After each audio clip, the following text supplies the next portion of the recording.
8h passées de 4 minutes à l'écoute de Plus FM. Nous retrouvons tout de suite Pascal Gaultier en compagnie de son invité. Bonjour Pascal. Bonjour, nous accueillons ce matin Catherine Lockhart, maire de Vendôme, candidate à nouveau à la mairie de Vendôme, présidente de la communauté de communes du Pays de Vendôme et conseillère générale. Bonjour Catherine Lockhart. Bonjour Pascal. Merci d'être notre invitée ce matin. Alors ça y est, c'est officiel, vous êtes candidate à votre propre succession. Alors c'est une décision qui peut paraître coulée de source, qui résulte néanmoins, j'imagine, d'une réflexion. Pourquoi, très clairement, vous avez décidé de solliciter un nouveau mandat auprès des Vendômois? D'abord, je crois que rien ne coule de source. Je pense que de toute façon, je me suis vraiment posé la question parce que cet engagement et cette mission, ce sont de beaux engagements et de belles missions. Ça, là-dessus, il n'y a pas de difficulté pour moi, mais c'est très prenant. C'est aussi toute une vie qui s'oriente fortement dans cet engagement. Les années comptent double lorsqu'on est à la tête d'une ville? Les années comptent, en tout cas. Les années comptent. Alors, à la fois, c'est... Il y a quand même, on a l'impression qu'on est quand même très présent sur le terrain, qu'on travaille beaucoup sur, évidemment, les dossiers essentiels de la ville, et qu'au fond, le temps passe très vite. À la fois, ça compte double, et à la fois, ça passe très vite. Et en même temps, une vie, et c'est surtout peut-être la question du ressourcement que je me suis souvent posée, c'est-à-dire, et au fond, le ressourcement, il est dans le contact avec les gens, dans la réussite quelquefois aussi des choses que l'on porte et surtout ce qui m'a vraiment guidée dans le choix de repartir, c'était cette sorte de décalage qu'il y a entre le temps des projets et le temps politique. Donc un mandat, ça n'est pas suffisant, clairement, pour porter des projets, oui, développer les actions que vous souhaitez mener en faveur de Vendôme. Absolument. Quand j'ai pris mes fonctions, et tout le monde se souvient des conditions dans lesquelles je les ai prises, et pour moi c'est une belle histoire humaine en tout cas, et pour moi très fondatrice, forte. Et effectivement, Daniel Chanet était quand même malade, fatigué. Quand on voit toute l'énergie qu'il faut pour porter des projets, vous imaginez bien que le mandat qu'il a terminé était un mandat où, au fond, peut-être un certain nombre de projets se faisaient, mais il n'y avait pas tant de dynamique que ça. Donc, au fond, il a fallu et c'était tout à fait inscrit, se remettre dans une dynamique. Ça prend du temps. Engager un nouveau cycle, en quelque exactement. Sorte. Et au fond, pour engager un nouveau cycle, ça nécessite effectivement qu'il faut réfléchir à la question je pense que l'on doit toujours se poser quand on a ce type de fonction, c'est de savoir comment projeter sa commune, comment projeter sa ville dans l'avenir, son territoire, dans une époque qui n'est pas si facile, où au fond rien n'est évident. Et donc on a porté ce travail, porté ce regard, porté cette analyse. Et bien sûr, la vie ne s'est pas arrêtée, les travaux ont commencé parce qu'il y avait des choses évidentes. D'observation, de réflexion, d'apprentissage. Pas du tout. Vous avez envie que l'on retienne des faits marquants de ce mandat néanmoins. Bien sûr, on a effectivement déjà il y a un certain nombre de projets qui se sont accomplis. Alors après, il y a d'autres projets que j'aurais voulu voir avancer davantage, mais on a aussi quelques difficultés dans nos appels d'offres. Ce sont les règles que nous avons obligatoires pour passer nos marchés. Et curieusement, dans cette époque où j'entends les entreprises artisanales avoir demandé aux politiques, écoutez, voilà, on sait très bien que ça va être plus difficile pour vous, et c'est vrai que c'est plus compliqué, mais voilà, la commande publique représente quand même un travail important pour nous, et je n'ai rien abandonné de la commande publique, et elle est importante. Nous avons de grands chantiers, on a terminé la rue du Champ, c'était un énorme chantier. On a l'espace culturel jeune, le projet, l'architecte, tout ça est arrêté et nous sommes bloqués aujourd'hui pour démarrer avec des histoires d'appels d'offres, avec des choses quand même qui sont assez déconnectées de la réalité, et ça m'inquiète parce qu'il y a des choses que je comprends pas bien. Et puis évidemment, on a commencé l'usine de traitement des eaux, un très gros chantier, donc des grues sont là. Et puis il y avait aussi la question du logement.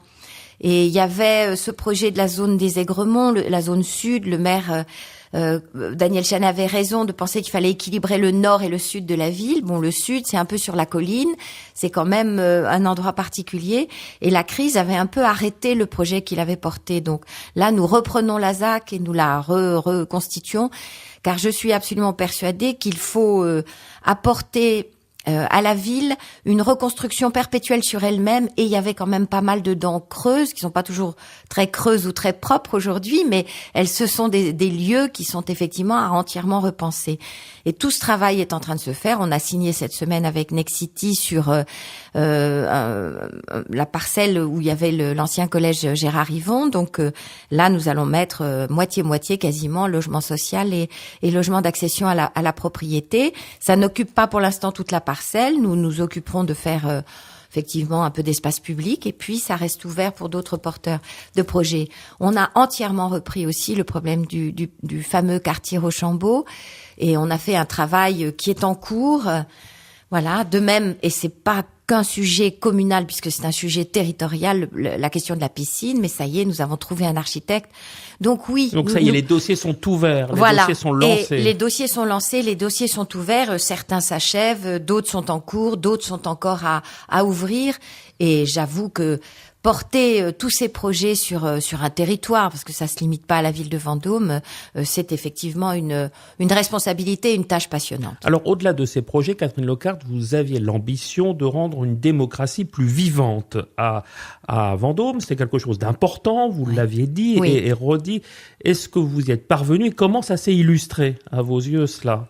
Alors, je pense que nous avons beaucoup progressé et je pense que nous pouvons faire mieux. Et d'ailleurs, nous avons récemment tiré un peu les conclusions, et c'était avec tous les gens qui y ont participé, voire des citoyens s'étaient ouverts qui voulaient s'intéresser un peu à cette opération de démocratie, à ces opérations de démocratie participative auxquelles dont ils n'ont pas toujours fait partie, parce qu'il y avait le tirage au sort. Alors le tirage au sort, ça limite le nombre de personnes.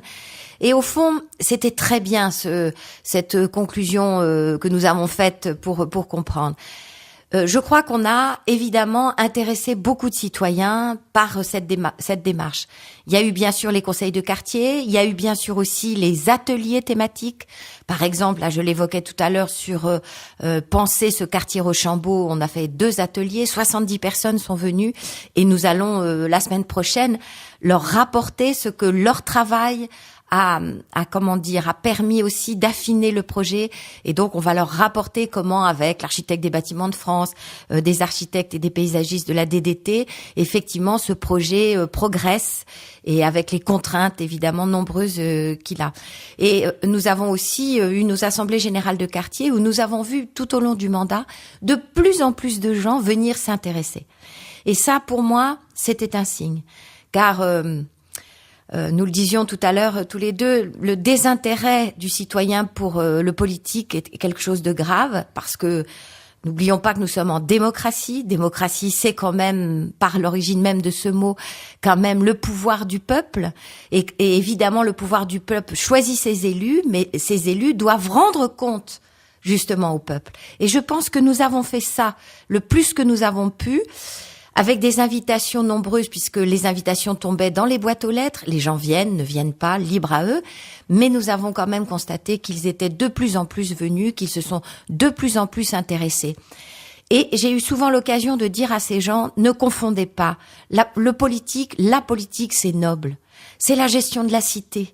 C'est donc, j'allais dire, l'intérêt de tous, et ce doit être la curiosité de tous et la décision de plusieurs. Le politicien, c'est autre chose. Ne confondez pas, c'est-à-dire ce que vous voyez, ce que peut-être les médias portent aussi beaucoup, c'est-à-dire finalement cette espèce de bagarre. Bon, ok, ça existe.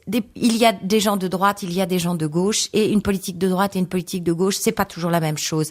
Donc là-dessus, bien sûr, on peut tout à fait discuter, mais gardons aux politiques sa noblesse. Et voilà, c'est aussi une exigence que nous portons à nous qui sommes engagés. Pour cela, il faudra que votre liste, la liste que vous êtes en train de constituer, reflète effectivement la diversité de la population vendômoise. Donc comment allez-vous vous y prendre? Quelles sont un petit peu les clés de cette liste, enfin qui n'est pas encore terminée, qui n'est pas encore bouclée, bien avancée, j'imagine? Elle est très bien avancée, elle n'est pas loin d'être bouclée. Oui, renouvelée, donc? Oui, renouvelée. Renouvelée parce que j'ai des collègues qui, et je le comprends tout à fait, d'abord avaient dit en début du mandat précédent, je n'en ferai qu'un. Et ils s'y sont tenus, et c'est des choix personnels, des choix d'équilibre, et ce sont souvent des personnes qui avaient déjà eu dans le passé des engagements politiques et qui avaient aussi dit il y aura un début, il y aura une fin, et je respecte parfaitement cette position-là. D'autres, effectivement, quittent l'équipe parce que leur vie personnelle, leur vie professionnelle, l'évolution même de cette vie pendant ces 6 ans a été faite d'une certaine façon, et qu'aujourd'hui c'est pas possible d'envisager sereinement de pouvoir donner le temps nécessaire à l'engagement politique. Voilà, qui est parfaitement honnête. Et je les accompagne évidemment dans leurs projets futurs. Mais en même temps, on est toujours triste de se quitter, surtout quand on a très bien travaillé ensemble. Et croyez-moi, au moment où on s'est dit en face que les choses allaient s'arrêter là, il y avait beaucoup d'émotions. Et on s'est dit de belles choses aussi parce qu'on a aimé travailler ensemble. Mais en même temps, ça donne l'opportunité aussi d'ouvrir cette liste à d'autres personnes. Alors, grâce à la démocratie, justement, participative, on rencontre des gens. On est aussi dans un monde associatif qui est très riche à Vendôme. Donc, comme nous sommes tous sur le terrain et nous savons combien ce monde associatif est une richesse complémentaire de l'action publique, eh bien, on rencontre des gens.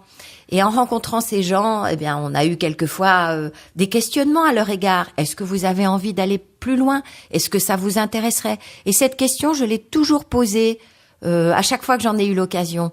Ça a donné... Au-delà des étiquettes politiques, naturellement? Je demande pas forcément aux gens... voilà. Pour moi, c'est quand même important que... Et ils le disent assez vite d'ailleurs, parce que faut pas qu'il y ait trop de malaise là-dessus. Faut qu'il y ait des valeurs partagées, au moins. Absolument. Et ce socle de valeurs partagées, on en a suffisamment parlé avec eux, on s'en s'est suffisamment exprimé tout au long du mandat pour qu'effectivement les choses soient claires pour eux. Alors après, je suis une élue PS, engagée à gauche, et je n'ai pas l'intention de renoncer du tout à cet engagement.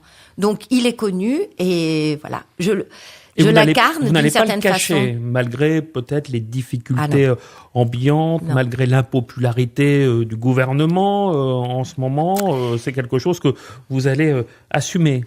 Oui, je l'assume, mais je l'assume maintenant et je l'assumerai plus tard, malgré effectivement quelquefois mes désaccords avec certaines décisions. Et je m'en suis exprimée l'autre jour au conseil municipal sur la fiscalité notamment. Ma liberté de parole, je la garde. Cependant, contrairement à ce qu'ont choisi peut-être d'autres de mes collègues que je ne connais pas, mais j'ai entendu dire qu'ils quittaient le parti, qu'ils allaient ailleurs, etc. Moi, je pense que, justement... Vous ne réclamez pas une nouvelle donne, en quelque sorte. Non, et puis je pense que c'est surtout en restant à l'interne et avec une liberté de parole que l'on peut peut-être aussi se faire entendre, ce que j'essaye de faire. J'ai repris contact, j'avais été... invité à l'Élysée par un ami et un conseiller de François Mitterrand, de François Hollande, pardon, excusez-moi, de François Hollande, qui s'appelle Bernard Poignant et qui est maire de Quimper. Et il avait réuni quelques élus de toute la France, et c'était très tôt, c'était en septembre 2012, donc à ce moment-là, les vacances étaient passées après les élections.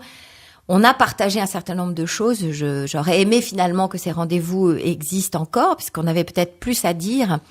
Mais puisqu'on avait créé ce lien privilégié, je me suis permis de lui écrire récemment et il m'a répondu.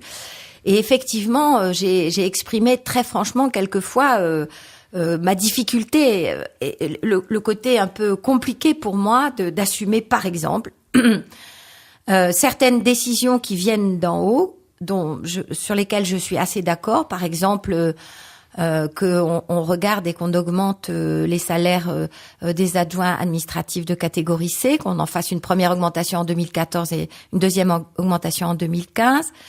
Ok, mais il y a aussi des mesures qui sont ce sont des mesures contraignantes sur nos budgets de fonctionnement. Ça peut être les rythmes scolaires, par exemple. Voilà, les rythmes scolaires, bien sûr. Nous, c'est à l'échelle intercommunale, donc c'est un gros budget. Alors, forcément, on essaye de trouver des accords avec la caisse d'allocation familiale, et puis il y a la promesse de l'État de nous aider. Mais ce sont quand même des sommes en plus. Ce sera plus de transport, ce sera peut-être des organisations de cantines un peu différentes. On est en train d'y travailler, mais la facture, elle existera. Peut-être 100 000 euros, entre 70 et 100 000 euros la première année, mais quid de l'année suivante? On sait très bien qu'il y a des mises en route. Alors, à un moment, je me suis exprimée parce que c'est difficile de dire Il faut que vous participiez en tant que collectivité à l'effort national d'équilibre des comptes nationaux. Donc on en aura moins, ça on le sait, aujourd'hui tout ça est fixé. Et de nous dire, il va y avoir des dépenses en plus. Et on nous a quand même expliqué que nous, les collectivités territoriales, on dépensait beaucoup. Alors oui, les rythmes scolaires avec effectivement plus de personnel auprès des enfants, c'est quand même plus de personnel. C'est pas l'activité en elle-même qui coûte cher, c'est les gens qui vont être auprès des enfants. Donc il va bien falloir les payer. Donc à un moment, oui. Donc j'ai manifesté mon mécontentement en disant... Vous souhaiteriez que les élus, les maires en particulier, soient davantage écoutés et entendus. C'est-à-dire, oui, voilà, une écoute, une écoute qui permette effectivement d'entendre qu'on peut pas tout nous demander. Parce que si moi, depuis 2008, je suis parfaitement consciente qu'on est entré dans une période différente, qui ne serait plus jamais comme avant, que le problème effectivement des finances publiques se posait déjà.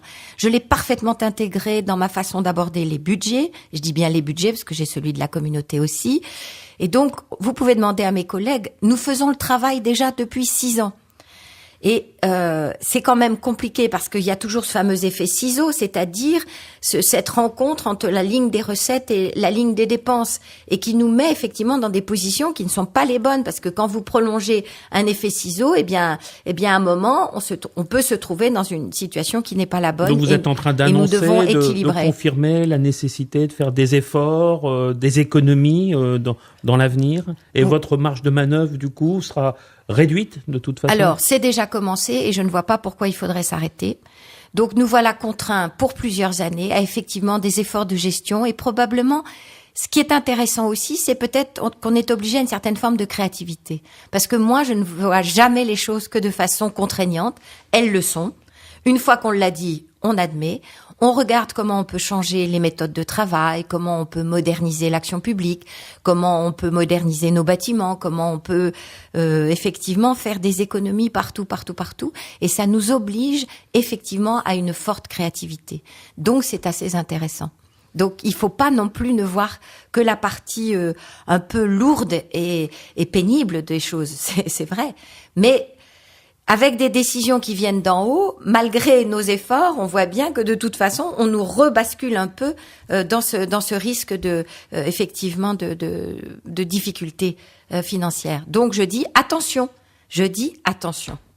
Catherine Lecard, je reviens sur la colonne vertébrale effectivement de votre liste. Jusqu'à présent, c'était l'union PS, PC, écologistes. Bon, des écologistes sont partis, ont pris de la distance. Enfin, ils ont un peu de mal de toute façon à se situer globalement en ce moment au plan politique. Oui, au plan national, j'ai vu que c'était compliqué. Alors, les marqueurs de cette liste, ce sera toujours l'union ou ce sera quelque chose de beaucoup plus large, par exemple comme ce qui se passe à Romorantin-Lanthenay, où Jeannie Lorjou, votre collègue, s'embarrasse pas beaucoup, lui, avec ses étiquettes. Alors, moi, je suis pour effectivement rester sur l'idée d'union de la gauche. Donc, mon collègue Patrick Calu, qui représente le Parti communiste, a bien sûr, et ça a été des discussions, mais simples, honnêtement. Et effectivement, il se réengage à mes côtés avec un certain nombre de personnes qu'il m'a présentées, avec lesquelles j'ai commencé de travailler. Tout va très bien.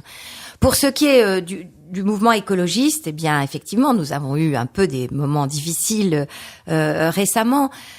Que certains prennent leur distance, c'est parfait, sauf que effectivement dans mon équipe actuelle, il n'y avait pas que Florent Gros-Part, donc il y avait aussi mon collègue Michel Boulet, qui aujourd'hui a repris effectivement un accord avec Europe Écologie Les Verts. Donc aujourd'hui, il s'engage à mes côtés et il s'engage.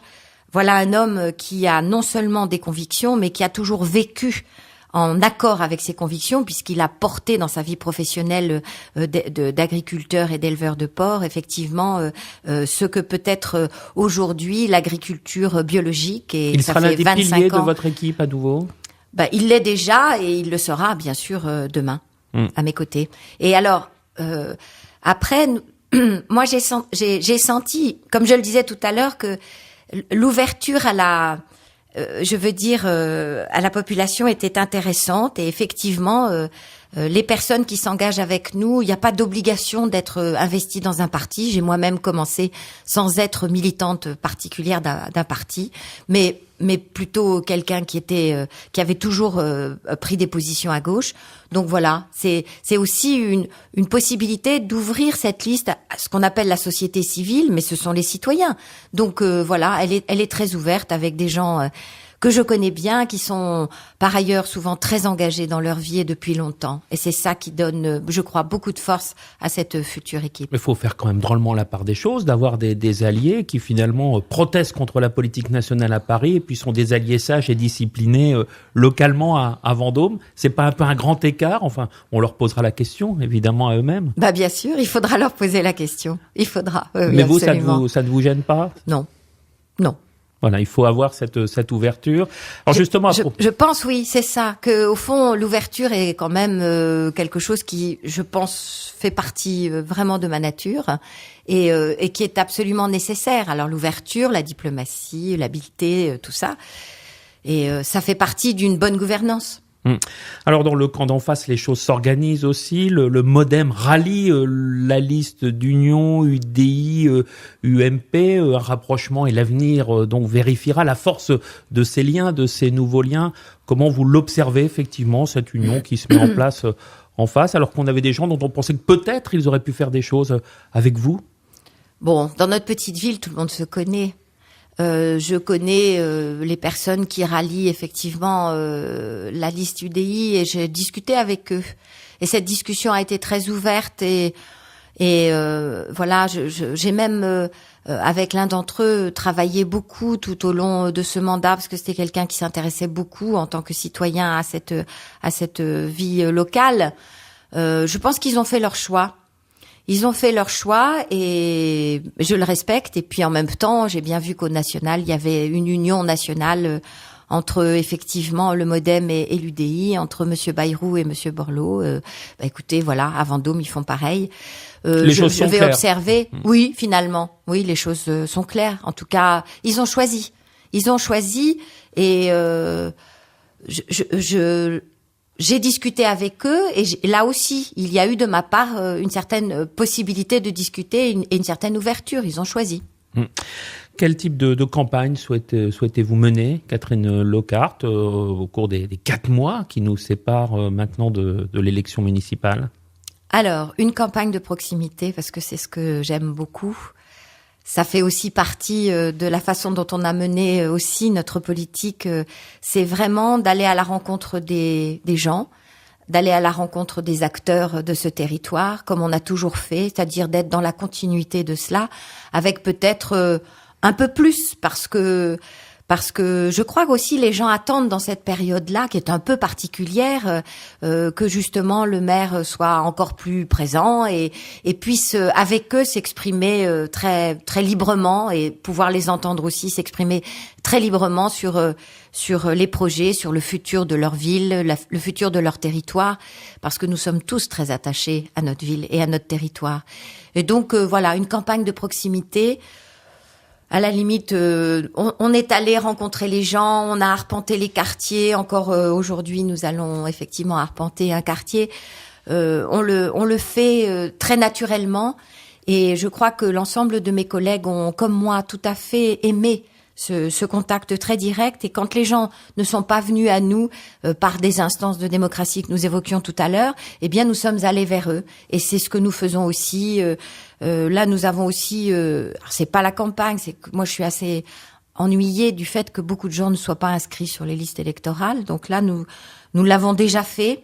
Et ils ont jusqu'au 31 décembre, c'est ça? Oui, et la mairie sera ouverte, le service d'inscription sera ouvert. Et effectivement, ça, c'est ce que vous disiez tout à l'heure, c'est une sorte de désengagement un peu des gens pour la vie politique. Et ça, je trouve ça très dommageable. Car j'ai envie de leur dire... Nous sommes en démocratie, c'est peut-être le moins mauvais des systèmes politiques, disait un homme célèbre, oui. Mais je pense quand même que c'est un système qui permet au peuple de s'exprimer, mais l'expression, c'est à un moment donné des rendez-vous qui sont des rendez-vous électifs, et il ne faut pas bouder ces rendez-vous-là. Et moi, je leur donne rendez-vous, bien sûr, il y aura... j'ai écrit une lettre déjà que je leur ai distribuée. Ils l'ont reçue, pratiquement, je crois, tout le monde. La distribution est finie. Et puis, il y aura bien sûr des documents, il y aura des réunions publiques, mais il y aura aussi beaucoup de rencontres sur le terrain, comme on les a beaucoup pratiquées, relativement informelles. Mais je suis un maire dans ma ville. En général, quand je vais faire mes courses au supermarché du coin, on me dit « Ah bon, mais vous faites vos courses ?» Je dis « Oui. » Je suis aussi une femme, je suis aussi une mère, ME accent grave RE, je suis aussi une grand-mère, et quand ma famille vient me rendre visite, eh bien je prends le temps de remplir mon frigidaire, même si je reconnais qu'au quotidien il est assez vide et qu'il faut peut-être pas s'inviter à l'improviste chez moi parce que je suis rarement dans ma maison. Mais une mère normale. Mais voilà, absolument, une mère normale. Donc c'est tout cela qui vous rend confiante, plus que le fait que votre adversaire principal, vous l'avez déjà battu à 2 reprises lors des élections, donc vous avez un avantage peut-être psychologique face à lui. Oui, c'est vrai. En 2008, les municipales, c'était déjà mon challenger. Et puis, je rappelle aussi que 6 semaines avant cette élection de 2008, le maire, assez très fatigué, m'avait demandé de relever le défi des cantonales. Et pour moi, c'était quelque chose en plus que je n'avais pas imaginé immédiatement, mais il me l'a demandé, les yeux dans les yeux. Il m'a dit, il faut que tu y ailles. Je ne peux pas y aller, ça, j'avais vu. Eh bien, j'ai relevé aussi ce défi. À l'époque, il m'a dit, écoute, de toute façon, c'est bien, tu vas être mieux connu sur le territoire. Certaines communes de ce canton sont des communes de la communauté. C'est important d'être dans ce contact. J'ai été séduite par cette idée. Il ne m'avait pas promis la victoire, loin de là, et nous avons gagné. De pas beaucoup, je le sais, mais nous avons gagné alors que la victoire était vraiment pas ce qu'il envisageait. Et je me souviens de sa joie dans son bureau le soir du résultat. Il a très vite su que la ville était remportée, il était un homme heureux, voilà, et dans des circonstances bien particulières. Et nous avons su un peu plus tard, de façon, un peu plus tardive, qu'effectivement le canton était gagné. Et c'était un peu inattendu puisque déjà la préfecture avait annoncé sur les antennes nationales qu'il était perdu et gagné par mon challenger. Donc toute la soirée, c'est mon challenger qui avait perdu qui était donné comme gagnant. Donc c'était vraiment une adversité incroyable. Mais nous savions que nous avions gagné. Et je me souviens de Daniel Chanet qui m'a dit « Eh bien maintenant, Catherine, tu as un boulevard devant toi. » Alors je ne sais, il était heureux. Et je crois aujourd'hui que la mission qu'il m'a donnée, je vais de temps en temps, j'en discute avec lui quand je vais au cimetière et je me dis, je crois quand même qu'il m'a laissé une belle mission. Je sais ce qu'il m'a dit, je sais ce que nous nous sommes dit et je crois que ça aussi, ça me porte aujourd'hui pour continuer. Merci Catherine Locard d'avoir été notre invitée ce matin. Votre challenger justement donc présentera donc sa candidature et sa liste cet après-midi. Voilà, donc la campagne va s'accélérer dans le Vendômois. Nous aurons l'occasion évidemment d'en reparler très très largement. Ce sera avec plaisir. C'est toujours avec plaisir. Merci de m'avoir reçu. Bonne journée.